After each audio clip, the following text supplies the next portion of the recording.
नमस्ते दोस्तों। आज हम NCERT की किताब में से कक्षा 8वीं पाठ संख्या 6 भगवान के डाकिए अभ्यास के प्रश्न उत्तर करेंगे। आइए वीडियो को शुरू करते हैं। भगवान के डाकिए अभ्यास के प्रश्न उत्तर। प्रश्न संख्या 1, कवि ने पक्षी और बादलों को भगवान के डाकिए क्यों बताया है? स्पष्ट कीजिए। उत्तर है, कवि ने पक्षी और बादल को भगवान के डाकिए इसलिए माना है क्योंकि ये संदेशों को एक स्थान से दूसरे स्थान तक पहुंचाने में सहायता करते हैं। बादल शीतलता का संदेश देते हैं और पक्षी अपने पंखों पर सुगंधित वायु को लेकर एक देश से दूसरे देश जाते हैं। तो जैसे कि हम जानते ही हैं कि जो बादल हैं वो पृथ्वी से जो जल के स्रोत हैं, चाहे वो नदियां हों, दरिया हो या समंदर हों, में से जब तापमान ज़्यादा होता है तो भाप के ज़रिए पानी ऊपर उठने लगता है। ऊपर उठकर वो पानी कणों में बदल जाता है और कण बादल बन जाते हैं और फिर बादल एक स्थान से दूसरे स्थान उड़कर चले जाते हैं और वहाँ पे वो ठंडे होने के कारण जो उनके साथ पानी आया होता है, पानी की बूंदें होती हैं, उसे छोड़ देते हैं तो वो किसी और स्थान पर वर्षा के रूप में गिर जाता है।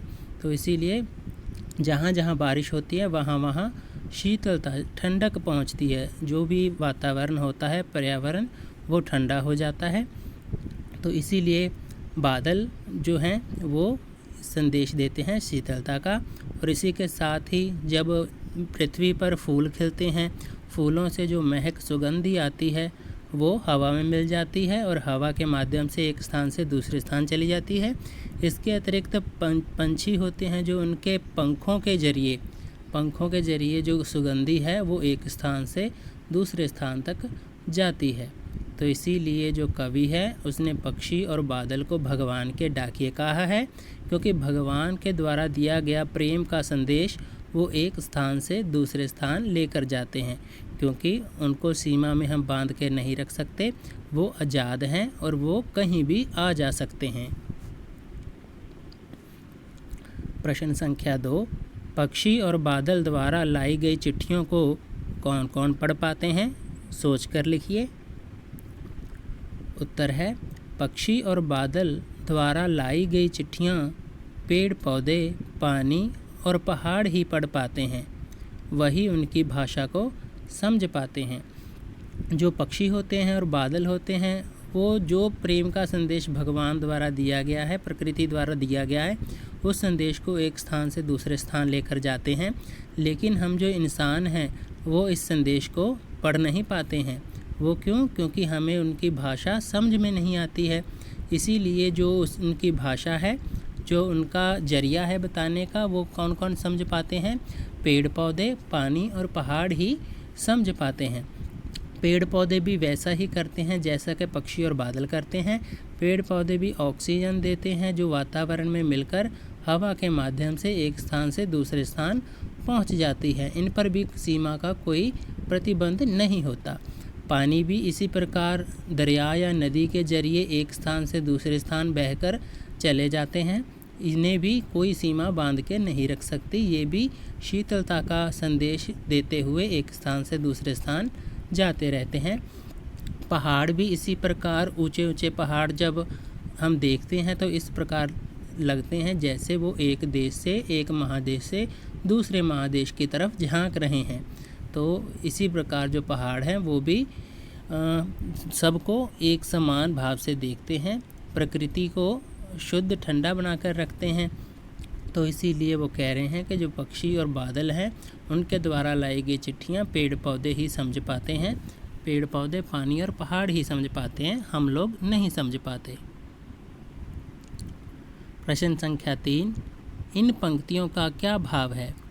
क, पक्षी और बादल प्रेम, सद्भाव और एकता का संदेश एक देश से दूसरे देश को भेजते हैं। ख, प्रकृति देश देश में भेदभाव नहीं करती। एक देश से उठा बादल दूसरे देश में बरस जाता है। उत्तर है क, पक्षी और बादल भगवान के डाकिए हैं। वह एक महादेश से दूसरे महादेश को जाते हैं। तो जो पक्षी और बादल हैं, मैंने पहले भी बताया कि इनको कोई भी सीमा बांध के नहीं रख सकती। ये अपनी मनमर्जी से एक महादेश से दूसरे महादेश आते जाते रहते हैं। इन पर कोई भी प्रतिबंध नहीं लगता, चाहे वो पानी हो, चाहे बादल हो, ठीक है, चाहे पक्षी हों। तो ये प्रेम का, सद्भाव का, एकता का संदेश एक स्थान से दूसरे स्थान आसानी से लेकर जाते हैं और लेकर आते भी हैं।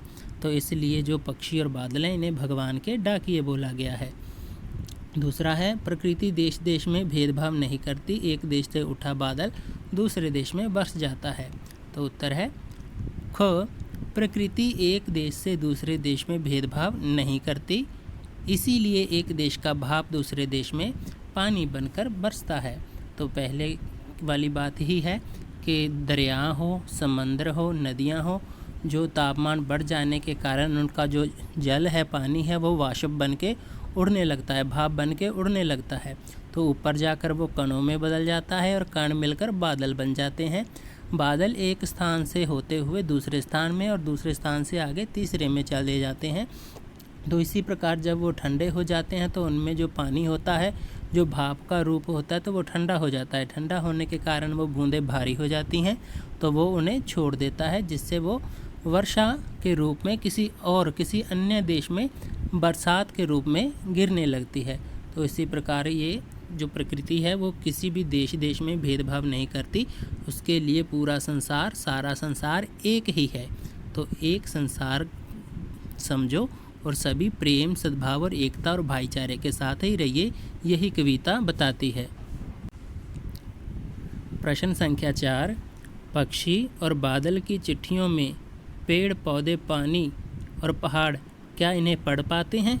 तो उत्तर है हाँ, पढ़ पाते हैं। भगवान पूरे विश्व को एक मानकर अपना प्रेम सभी में बराबर बांटते हैं। उनका ये प्रेम बादलों द्वारा पानी के रूप में धरती पर आता है, जो पेड़ पौधों में जीवन भरता है। इसे ही पेड़, पौधे, पानी और पहाड़ पढ़ते हैं।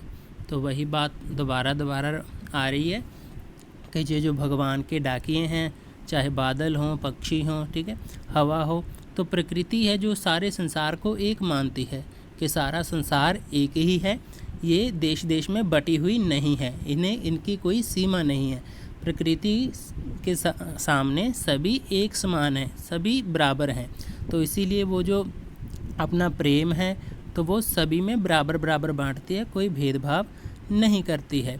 जैसे बादलों द्वारा पानी एक धरती से उड़ता है भाप बन के और दूसरी जगह पे बारिश बन के गिर जाता है, इसी प्रकार नदियों में से जो पानी बहकर जाता है तो वो एक नगर से, एक देश से होती हुई आगे आगे बढ़ती अंत में समुद्र में मिल जाती है। वो उसे भी देशों में नहीं बटा गया, ना ही कोई सीमा बांध सकती है। इसी प्रकार जो प्रकृति, पेड़ पौधों की हवा, ऑक्सीजन है, वो भी हवा के माध्यम से एक जगह से दूसरी जगह बहती रहती है, उन्हें भी सीमा में नहीं बांध के रख सकते। जो बारिशों का पानी है वो धरती पर बरसात बनकर जब गिरता है, बादलों का पानी, तो वो पेड़ पौधों में नया जीवन भर देता है। इसे ही पेड़ पौधे, पानी और पहाड़ पढ़ते हैं। ये जो प्रेम है उनका वही समझ जाते हैं, हम लोग नहीं समझते हैं। प्रश्न संख्या 5, एक देश की धरती दूसरे देश को सुगंध भेजती है, कथन का भाव स्पष्ट कीजिए। तो उत्तर है एक देश की धरती दूसरे देश को सुगंध भेजती है से कवि का भाव यही है कि एक देश की धरती दूसरे देश को प्यार भेजती है। यहाँ सुगंध भाईचारे का प्रतीक है और गंध प्यार का। अर्थात कवि यही कहना चाहता है कि जो एक धरती है वो दूसरे देश की धरती को प्यार भरा संदेश भेजती है और सुगंध भरा संदेश भेजती है, जिसमें उसके जो सुगंध है वो भाईचारे का प्रतीक है और जो गंध है वो प्यार का प्रतीक है। अर्थात जैसे बादल हो गए, वो एक देश का जो जल है उसे भाप के रूप में ले लेते हैं और दूसरे देश में वर्षा के रूप में भेज देते हैं, गिरा देते हैं। तो इसी प्रकार जो पक्षी हैं वो फूलों द्वारा मिली सुगंधी अपने पंखों के जरिए एक स्थान से दूसरे स्थान पर पहुंचा देते हैं।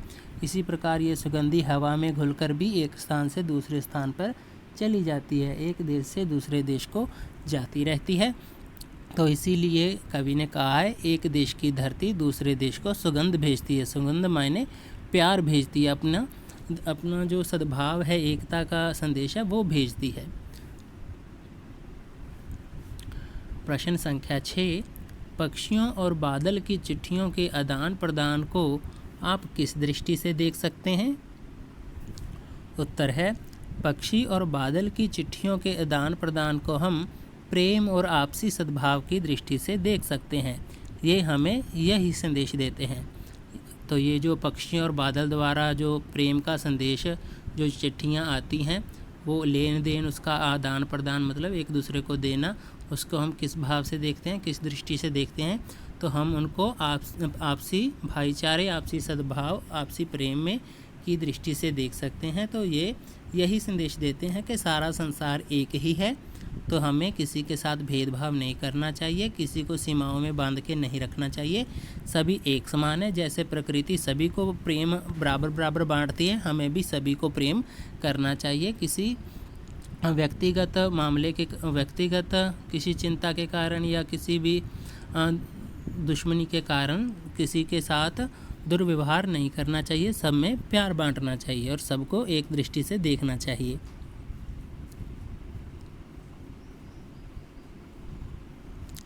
प्रश्न संख्या 7, आज विश्व में कहीं भी संवाद भेजने और पाने का एक बड़ा साधन इंटरनेट है। पक्षी और बादल की चिट्ठियों की तुलना इंटरनेट से करते हुए 10 पंक्तियाँ लिखें। तो हम जानते ही हैं, पहले एक स्थान से दूसरे स्थान पर जब भी कुछ संदेश भेजना होगा या कुछ और सामान भेजना होता है, तब चिट्ठियाँ और पार्सल का इस्तेमाल होता था। लेकिन आजकल कहीं भी काम करना हो, किसी को भी संदेश भेजना हो, तो इंटरनेट आ गया है, जो इलेक्ट्रॉनिक बिजली उपकरण है, जिसके कारण वो एक स्थान से दूसरे स्थान पर संदेश जल्दी भेज देता है। तो इसमें पक्षी और बादल द्वारा जो लाई गई चिट्ठियाँ हैं, उनका इंटरनेट से तुलना करनी है और 10 पंक्तियाँ लिखनी है। तो उत्तर है, पक्षी और बादल प्रकृति के अनुसार काम करते हैं, किंतु इंटरनेट मनुष्य के अनुसार काम करता है। अर्थात जो पक्षी हैं और बादल हैं, जो दरिया, जो पेड़ पौधे हैं, ये जो भी काम करते हैं, इनको जो ऑर्डर देती है, जो हुक्म देती है, वो प्रकृति देती है। प्रकृति के अनुसार ही उसके कहने पर ये काम करते हैं। लेकिन इंटरनेट काम कैसे करता है? वो मनुष्य के अनुसार। आदमी अगर उसे कुछ इंस्ट्रक्शन देगा, कोई आज्ञा देगा, तभी इंटरनेट काम करेगा, नहीं तो नहीं करेगा। इसी प्रकार जो पक्षी, पेड़ पौधे, बादल हैं, इन्हें प्रकृति द्वारा हुक्म मिलने पर ही ये अपना काम करते हैं। बादल का कार्य प्रकृति प्रेमी को प्रभावित करती है, किंतु इंटरनेट विज्ञान प्रेमी को प्रभावित करती है। तो जो भी बादल हैं या पक्षी हैं, जो इनके द्वारा काम किए जाते हैं, वो उस व्यक्ति को ही प्रभावित करता है जो प्रकृति से प्रेम करता हो, कुदरत से प्रेम करता हो। लेकिन जो इंटरनेट है, सिर्फ उन व्यक्तियों को ही प्रभावित करेगा, उन व्यक्ति को ही अच्छा लगेगा जो विज्ञान को मानते हैं या अपना जो भी कामकाज है उसमें ज़्यादा मगन रहते हैं, उनको ज़्यादा इंटरनेट प्रभावित करता है। पक्षी और बादल का कार्य धीमी गति से होता है, किंतु इंटरनेट का कार्य तीव्र गति से होता है। अर्थात जो पक्षी हैं, बादल हैं या कोई हवा है, तो ये धीमी गति से धीरे धीरे अपना काम पूरा करते हैं। लेकिन जो इंटरनेट है, उसको जब भी आज्ञा मिलती है, वो फटाफट 1 सेकंड में ही अपना काम संपन्न कर लेता है, थोड़ी समय में ही ज़्यादा काम को पूरा कर लेता है। तो इंटरनेट एक व्यक्ति से दूसरे व्यक्ति तक बात पहुंचाने का ही सरल तथा तेज माध्यम है। इसके द्वारा हम किसी व्यक्तिगत रायों को जान सकते हैं, किंतु पक्षी और बादल की चिट्ठियां हमें भगवान का संदेश देते हैं। वे बिना भेदभाव के सारी दुनिया में प्रेम और एकता का संदेश देते हैं।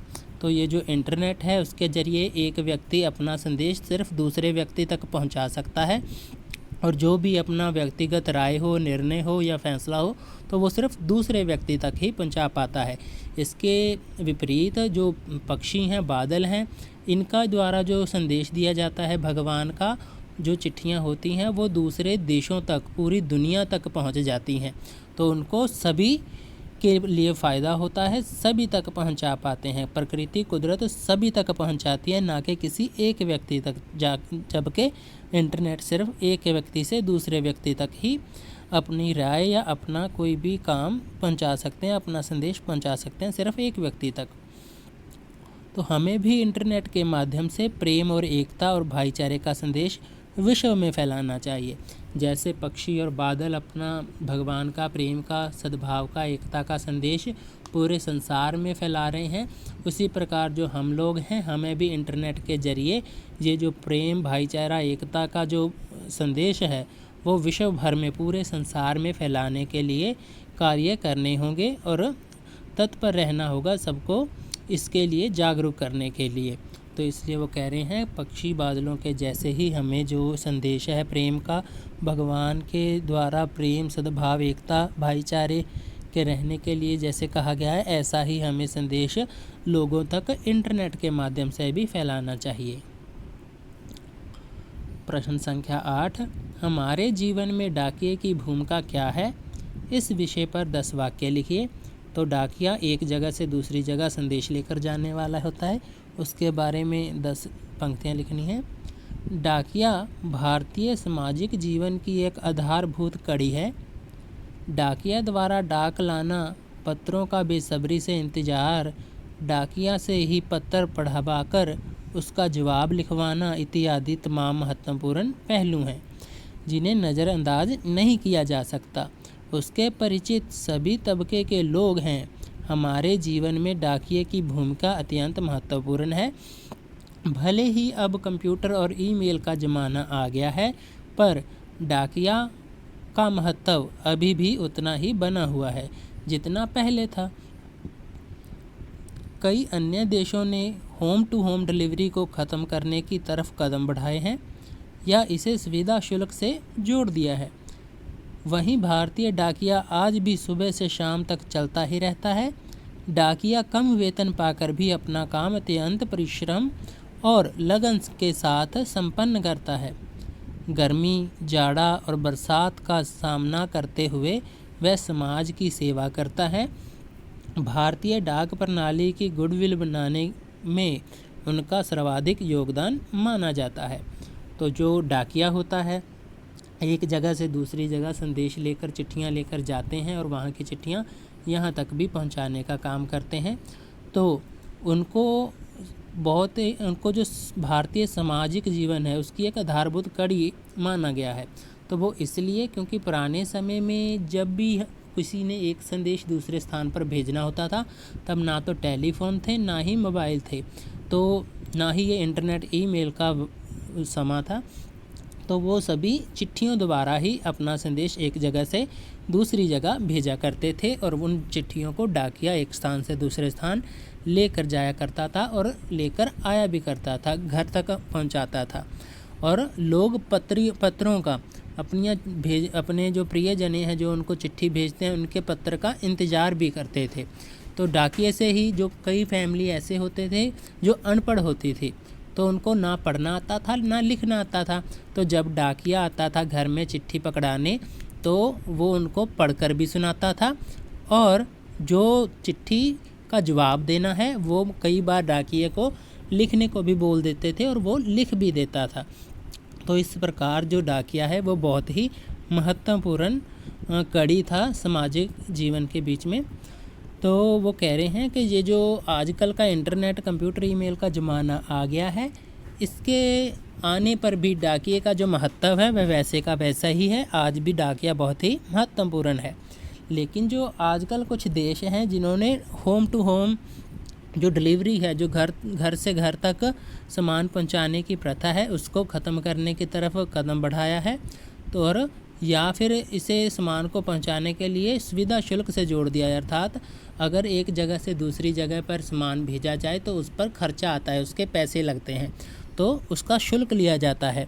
तो वहीं जो आजकल भारतीय समाज में जो डाकिये हैं वो आज भी कम वेतन पर खुशी खुशी अपना काम करते रहते हैं और सुबह से शाम तक अपने काम में लगे रहते हैं और काम को पूरी लगन के साथ पूरा करते हैं।